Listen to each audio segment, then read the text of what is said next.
Wednesday is day 2 at the Cheltenham Festival. Hopefully we've all had a good day on the Tuesday. But the Wednesday kicks off 1:30 with the Ballymore Novice Hurdle.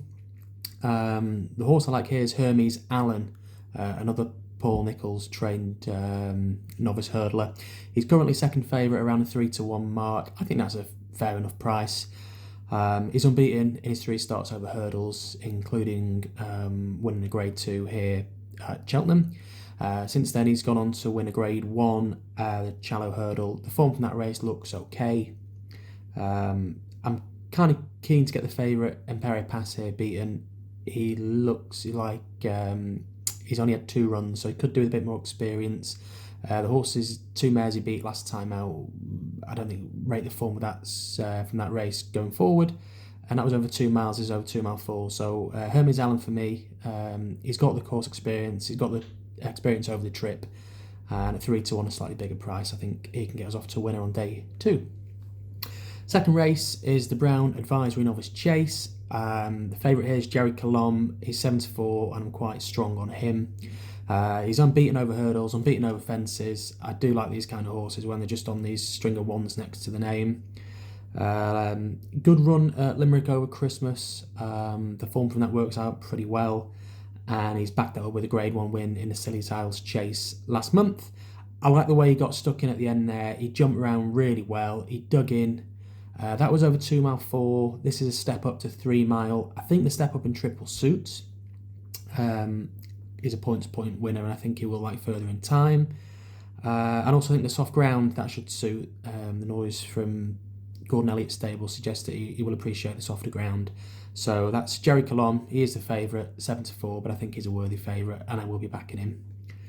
250, Coral Cup. It's a handicap hurdle. This is a race that's gone to a few big price winners recently. I think we've had a 50-1 winner, a 28-1 winner in the last couple of years. So sticking with that theme, I've got one at 12-1 and 25-1. I think there's 23, 24 horses declared, so I think having two selections is wise for a big field handicap like this. My first choice would be Beacon Edge in the Gigginstown House colours. 12-1 seems a fair enough each way price. A little bit of festival form, having finished 4th in the Stayers Hurdle in 2021. Now he's 9, he's getting on a bit, but he is dropping down a little bit in handicap. Runs here off, I think, a mark of 147. He is a classy horse. He's finished down the field in a couple of Grade 2s this season. Should appreciate the slightly softer ground as well. And he's got a decent claimer on board in Michael O'Sullivan. So he's 12-1. My other one is 25-1, a bigger price. I said I've got Beacon Edge is a 9-year-old dropping down the handicap. My other choice is Ekar Alan, who's a 5-year-old who's going up in the handicap. But he is unexposed at the trip. He's been running a lot around 2 miles the last couple of years, and now he's stepping up in trip to 2 miles 4, which I'm hoping will suit. He finished 4th in last year's Triumph, so both of them have run at the festival and finished 4th before. It's 26 run a handicap. We're playing them each way. They'll probably be paying 5, 6, maybe even 7 places on the day. So if they finish 4th, we will take that. As I said, Ekar Alan 25-1. He's off a nice mark here.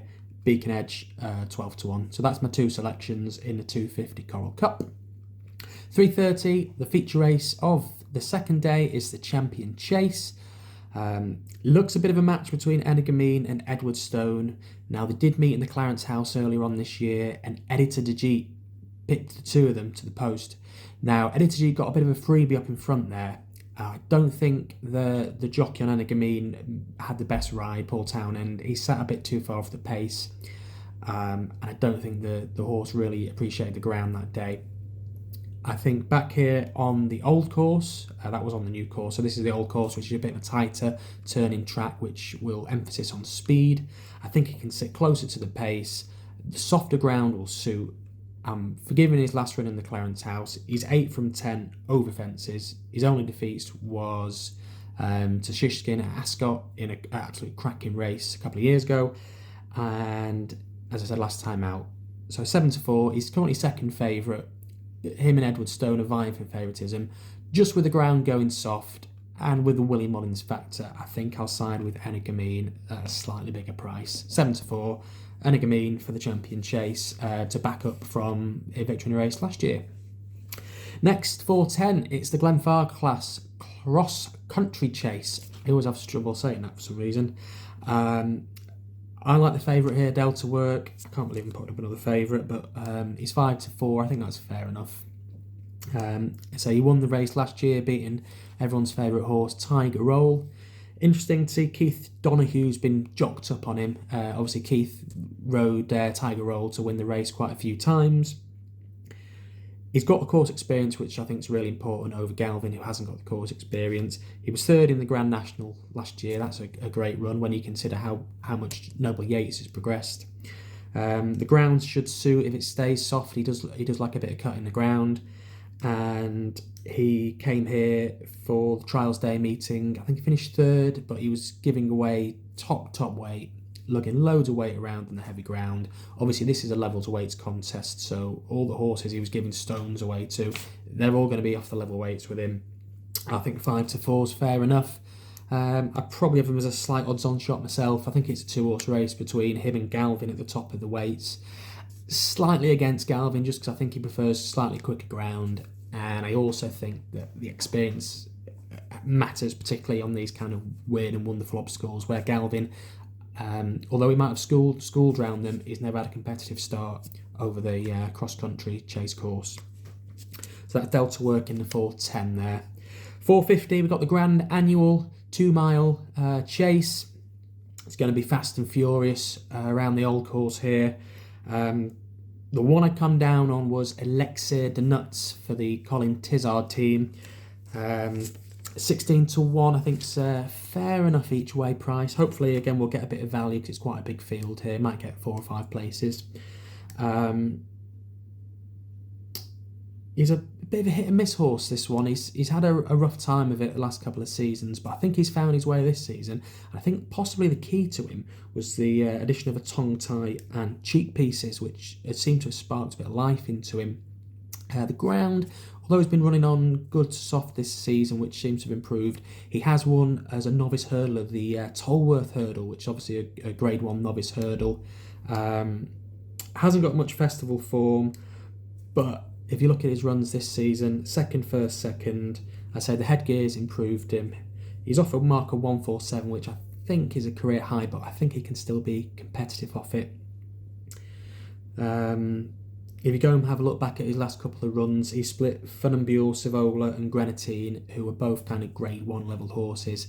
He split them, I think, in a race at Newbury, so that's pretty solid form. If you can replicate that in this bigger field, again with the addition of the tongue tie and cheek pieces, I think he'll go really well for Colin Tizard.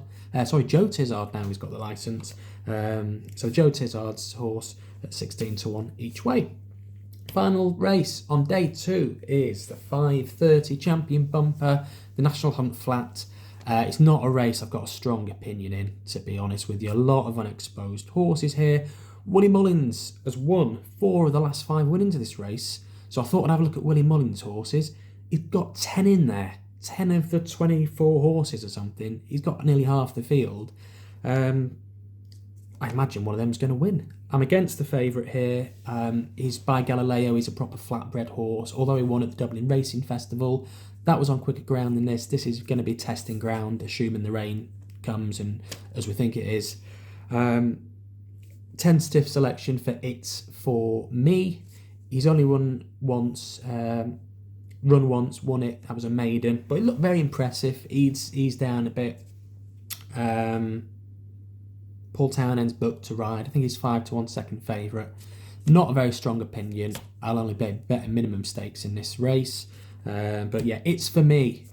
It's For Me in the last race. 5:30 Champion Bumper. Hopefully we can have a couple of winners on day 2, and I'll see you all tomorrow.